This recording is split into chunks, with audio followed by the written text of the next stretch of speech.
Hello and welcome to this video, and on this video I'm going to be talking about one of the most important albums in jazz history and one of the most important albums in music history, and that is this here. This is my vinyl copy of In a Silent Way, one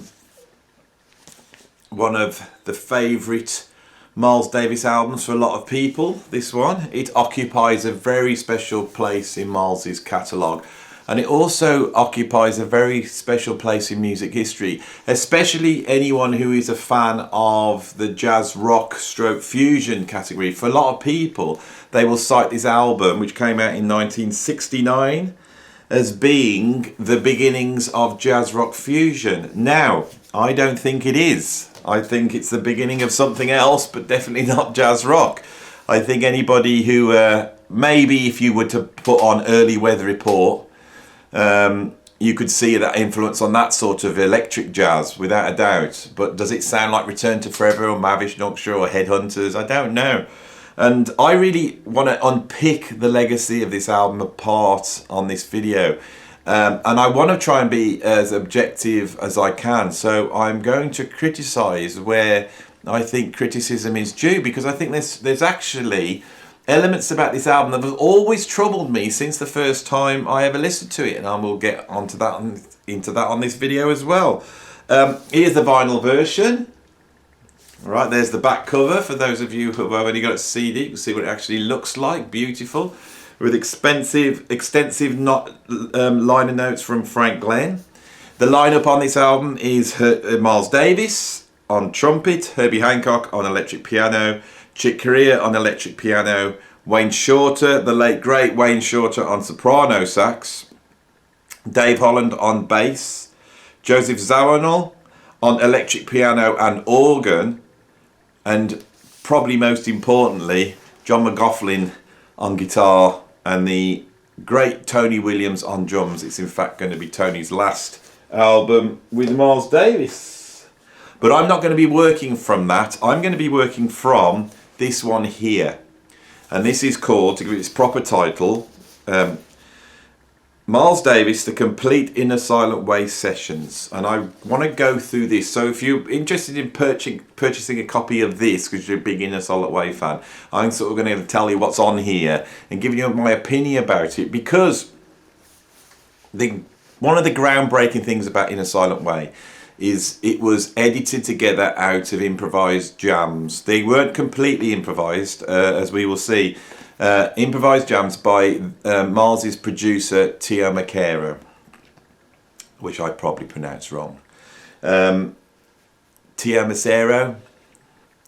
Anyway, I don't know how you say it, but Tio did an incredible thing, because he took these improvisations that Miles had created within the studio, and then he edited those improvisations together to form structures. All right. On the original album, there's basically two tracks. On side one, there's a track called Shh, Peaceful, and on side two, there is a track called In a Silent Way stroke It's About Time. If I open up the album and look at the track times and tell you the track times, which I will do. So this is a CBS imprint, and we don't have any track times. But I'll show you the vinyl anyway. That's the version I've got. Beautiful. I will be able to give you the track times when we get to the box set.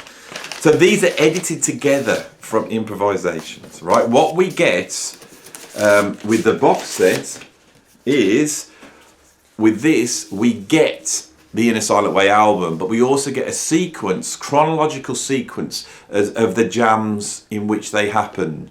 And what I want to do is try and tease out the story by looking at these jams and just, stepping back and see, well, what was actually going on. So I want to show you the box set. It's a beautiful, beautifully presented box set. When we open it up, that sort of very,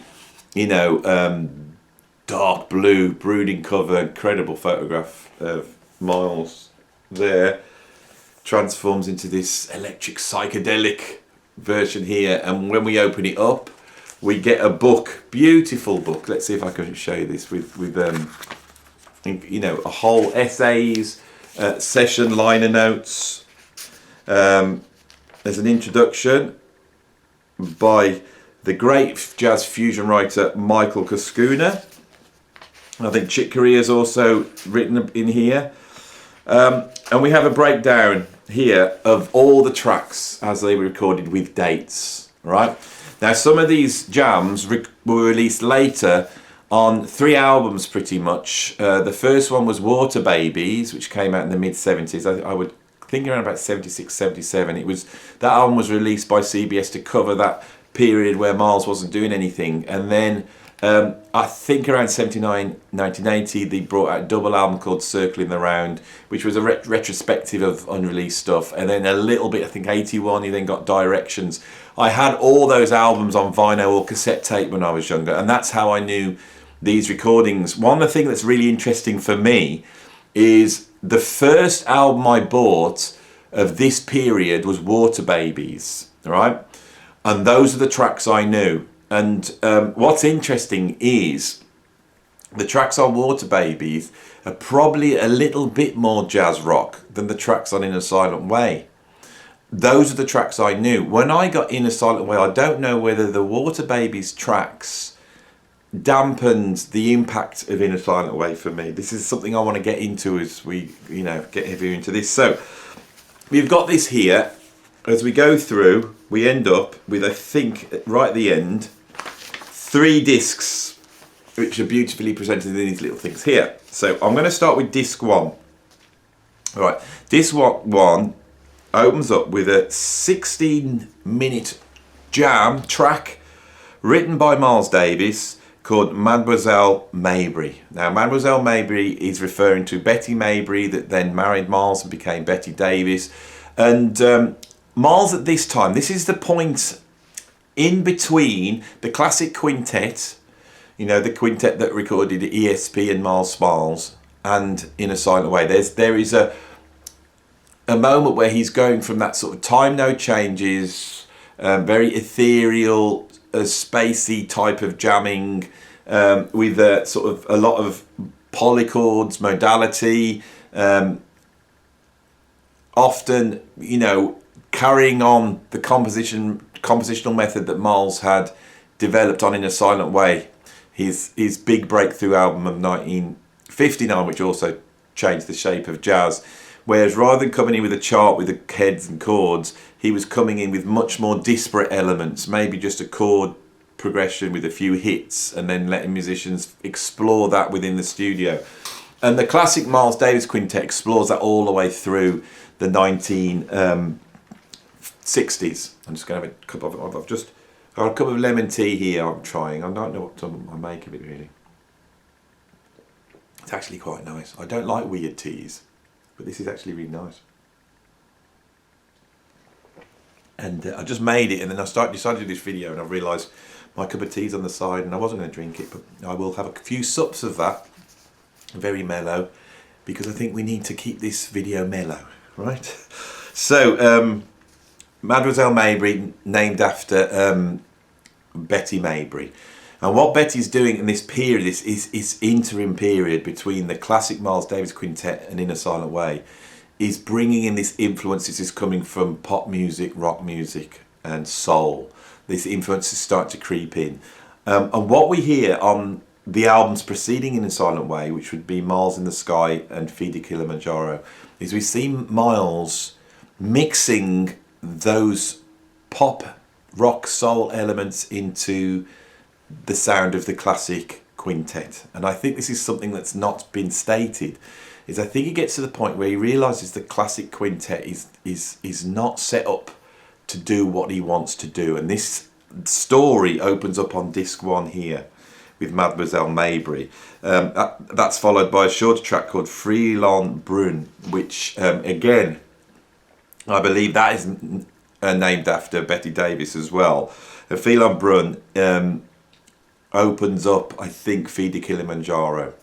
And what we have on here, and I'm going to check because we've got a floating personnel here, and it's very interesting to see how this works. So if I just pick up the personnel on Mademoiselle Mabry and Freelon Brun, it's Miles Davis trumpet, Wayne Shorter, tenor sax, Dave Holland bass, who's replaced Ron Carter at this point, and Tony Williams drums. And instead of Herbie Hancock, we've got Chick Corea.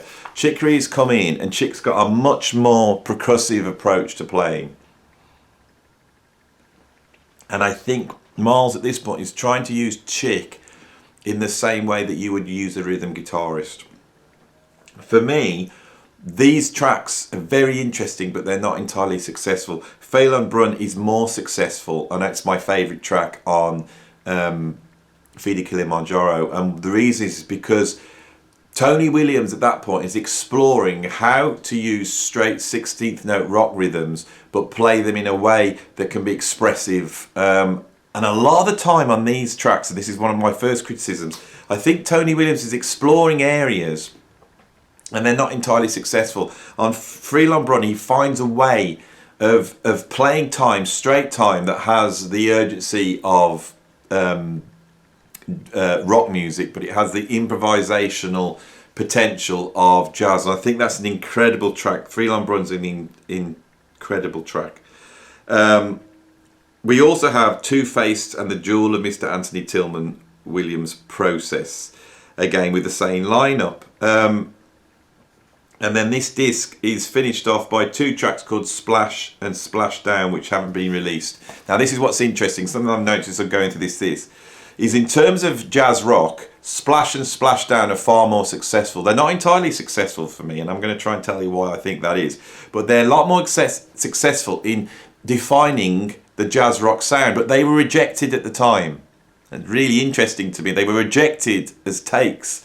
I just wonder how much there was a reticence to present Miles in such a pop-orientated way that the backlash of him moving to a style of music which was seen by the jazz cognoscenti as being shallow was frightening for the record company, because these are far more successful than, say, these other tracks that have happened before. But even saying none of these were released, I think, at the time, except for I think Mademoiselle Maybury and Phelan Brun, which came out on Feed Kilimanjaro, if I'm right.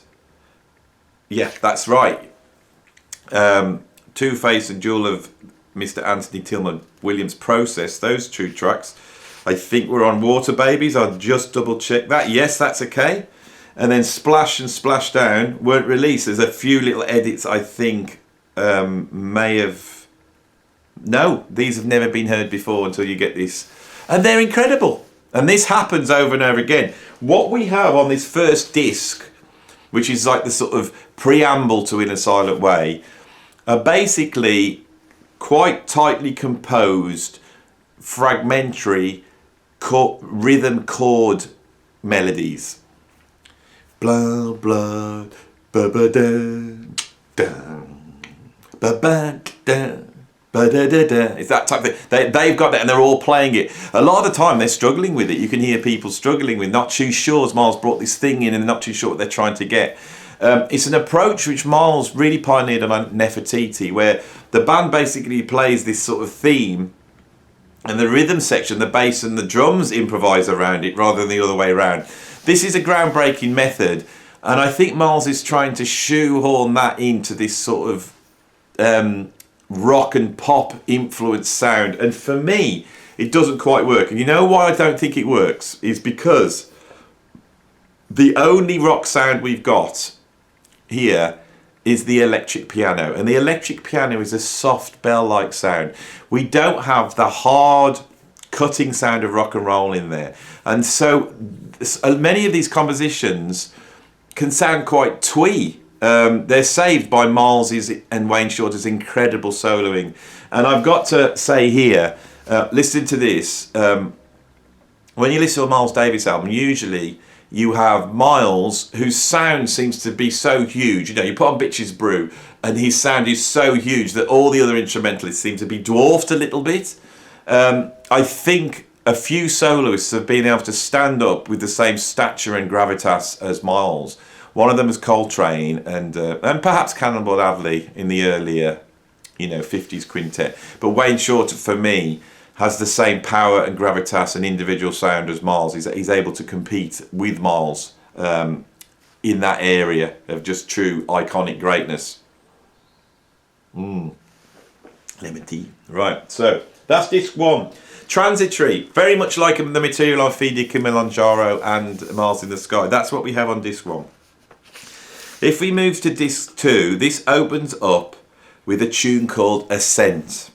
And the lineup on this is Miles Davis, Wayne Shorter, Chick Corea, Herbie Hancock on electric piano, and Joe Zawinul on electric piano and organ, Dave Holland bass, and Jack DeJohnette on drums. The inclusion for me of Zawinul and Jack DeJohnette are so important, and I think it's not been stated strong enough. I think Tony Williams' entry into the classic quintet in '64, whenever it was, it re-energises Miles Davis, and he's gone down legendary in that case. But listen to this, a lot of these albums, I think Tony's not quite sure how to integrate rock rhythms in.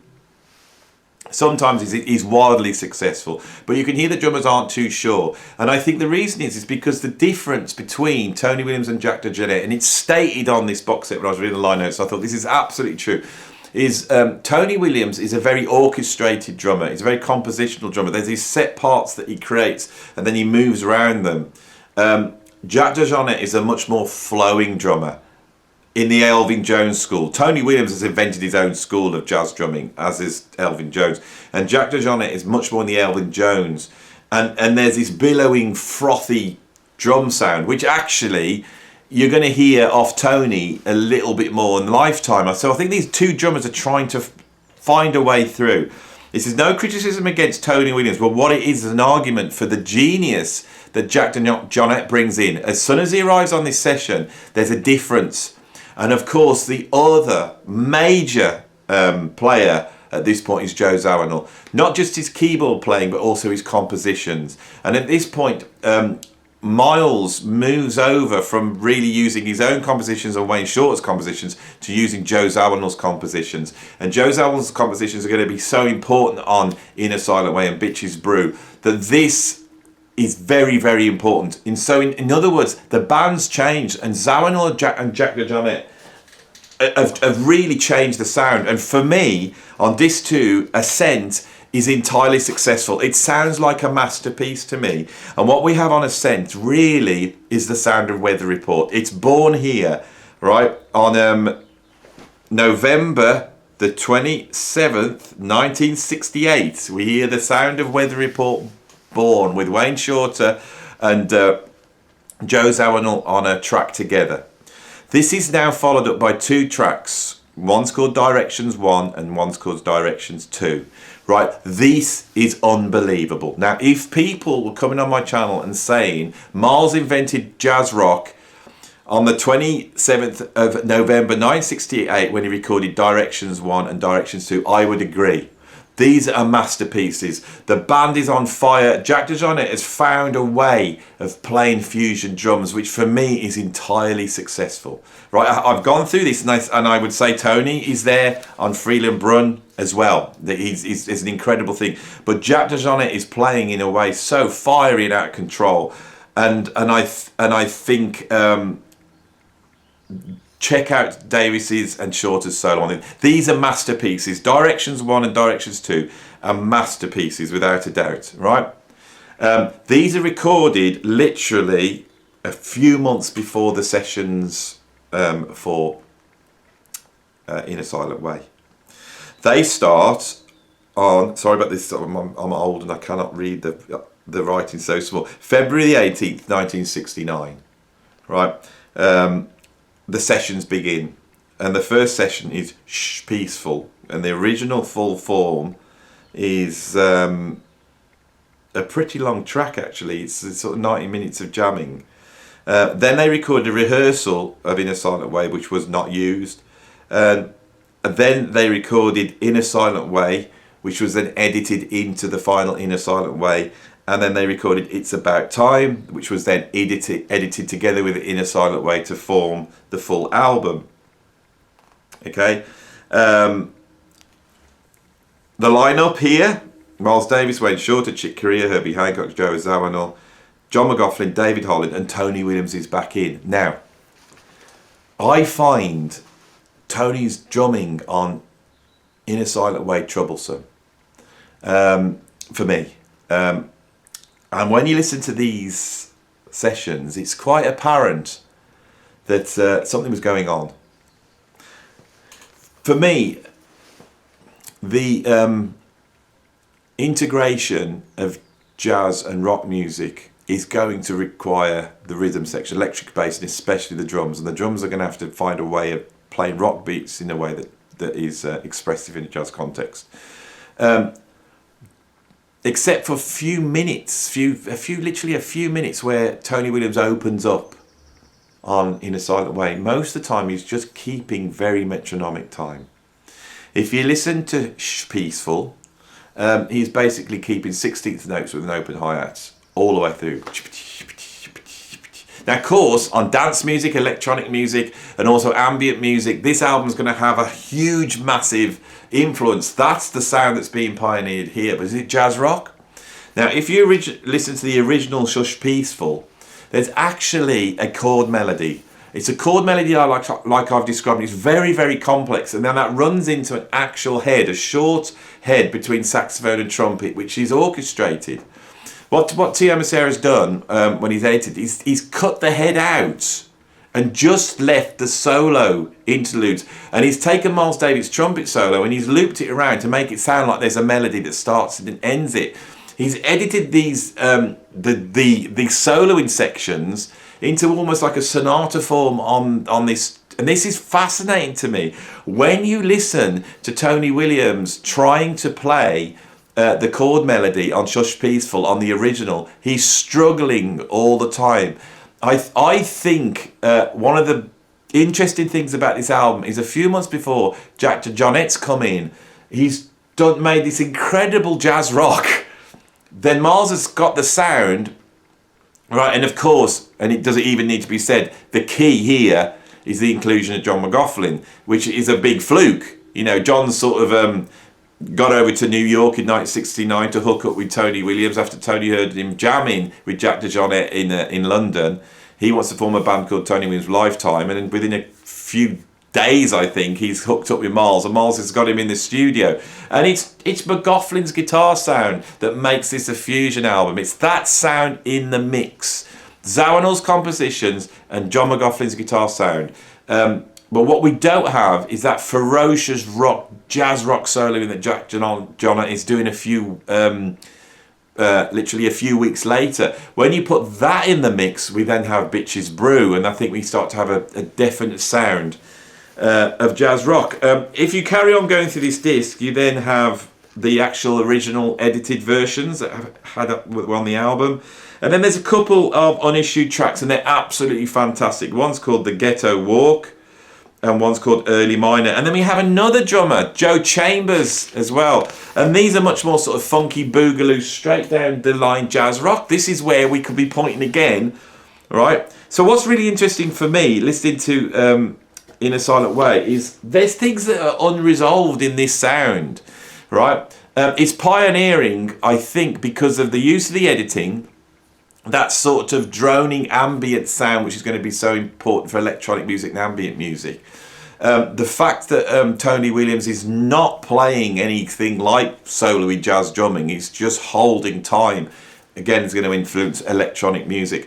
It's a groundbreaking album. Nothing's ever sounded like it before, but it's actually sandwiched between sessions which are full-on jazz rock, right? And that's what's really interesting about getting this, you know, box set. Anyway, that's the end of the video. I just wanted to chat a little bit about that. I think we're done here. So if you like this, if you want to see some more, subscribe, and if you want to really support me, here's my Patreon. Thanks for watching. I'll see you on the next video.